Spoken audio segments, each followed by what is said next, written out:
talking about the disadvantages of implementing a single-payer healthcare similar to the United Kingdom, Tiffany brought up the quality of care between the two using a source, Jim something or other, where he had dual citizenship comparing the two of them.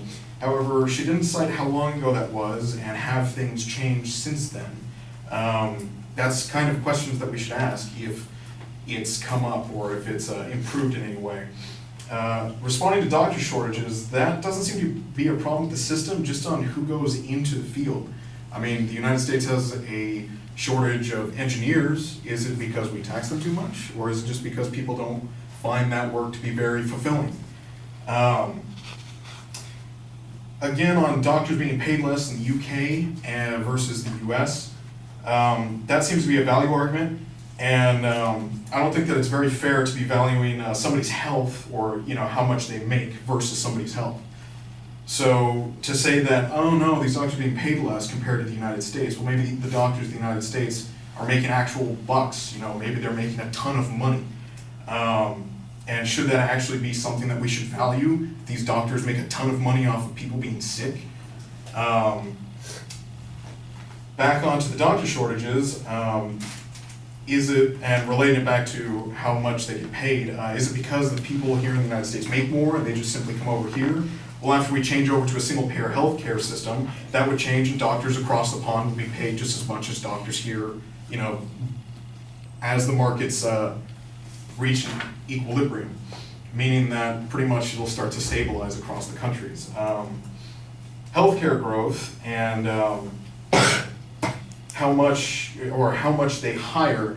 The one biggest healthcare organization in the United States is United Healthcare Group, or United Health Group. They employ 230,000 people. Meanwhile, the NHS employs 1.5 million people. That's quite a big difference. Even adding all of the different health insurers here in the United States, I don't think it reaches 1.5 million. Just with the biggest only occupying not even a fourth of that. Back to the disadvantages on payment and additional costs. Compare the possible expenditures of what this could cost us versus what we already pay. We pay around $1.3 trillion on Medicare, Medicaid, Veteran Affairs, and the various different things that the federal government pays out to. Meanwhile, generous, and that being keeping the quality of care here in the United States, keeping that level, that would cost us around $1.38 trillion.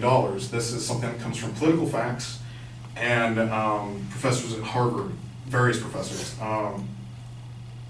It's very hard to stick an actual price to these because they fluctuate, and again, the health insurers do make a lot of money. Going back to the United Healthcare Group, they make $134 billion a year. They lobby and set up for different research and statistics that would favor keeping private healthcare systems being the dominant force of health insurance here in the United States. Back to the wait times. The UK ranks the third in the world, according to the Commonwealth Fund back in 2014.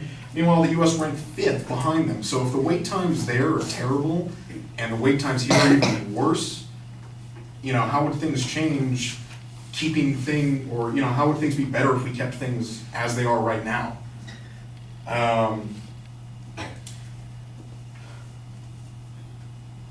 In conclusion, a lot of the stuff seems to be,